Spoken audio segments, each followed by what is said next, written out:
when a designer says they're going to do the whole gamut of branding for you, you want to make sure that they're not giving you just JPEG files, that you are getting EPS or PDF files of your logo, because they are the best for resizing and using in multiple places.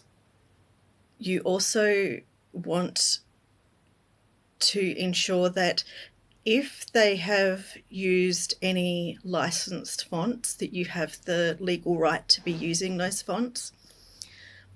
So there's the standard fonts, which is the fancy type that you see used. So on Word documents, it used to be that every Microsoft Word document, the default setting was Times New Roman. I believe it might now have changed to Arial or Courier. But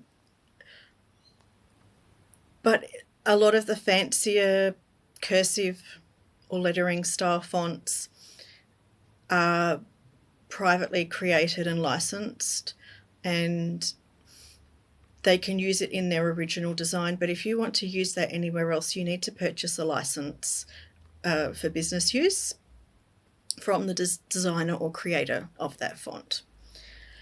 And that can range from a couple of $100s to thousands of dollars if it's not one of the standard computer fonts to be using.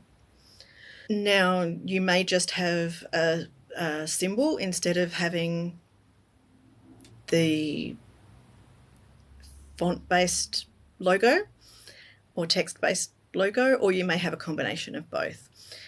Either way, you want to check that your logo will look good in colour as well as in black and white.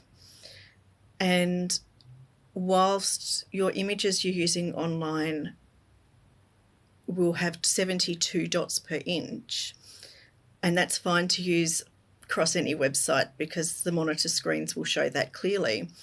If you ever want to take that image and use it for offline printing, it will need to be 300 dots per inch minimum. Obviously, if you're wanting to put it on a side of a building for building signage or something, it might need to be even bigger truck signage. You also want to look at whether the colours are accessible, and you can do an accessibility colour check. But there are some colour combinations that will be unseen by colourblind or other visually impaired people. So for the widest audience, it's good to take into consideration that. There's also how the colours translate. So computer monitors and home printers print in 3 colours, which is your RGB printing, which is your red, your yellow and your blue. And then they might add in black, but it's generally, especially the monitors, they're RGB.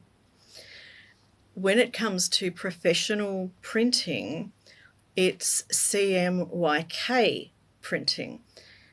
And those 2 colour ranges are created differently, and some colours don't translate nicely without making change. So if colour is really important, make sure that they choose a colour that doesn't have a lot of changes when it is translated between printing styles.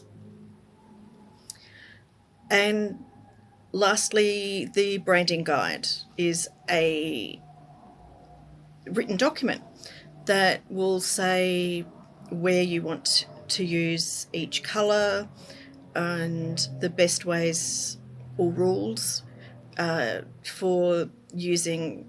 You may want just one colour always used for your text-based logo. And then when you're creating a different document that you may want to hand out to your customers or clients or leads, and it says you will use this colour as a background colour, and these particular fonts in whatever ways. So these rules for your branding guide are so that everything will look uniform.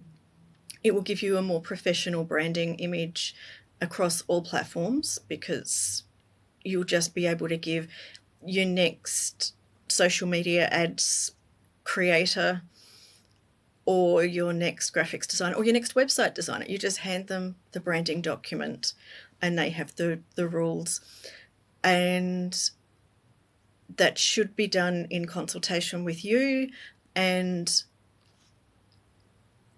also incorporate what is most attractive to your ideal clients.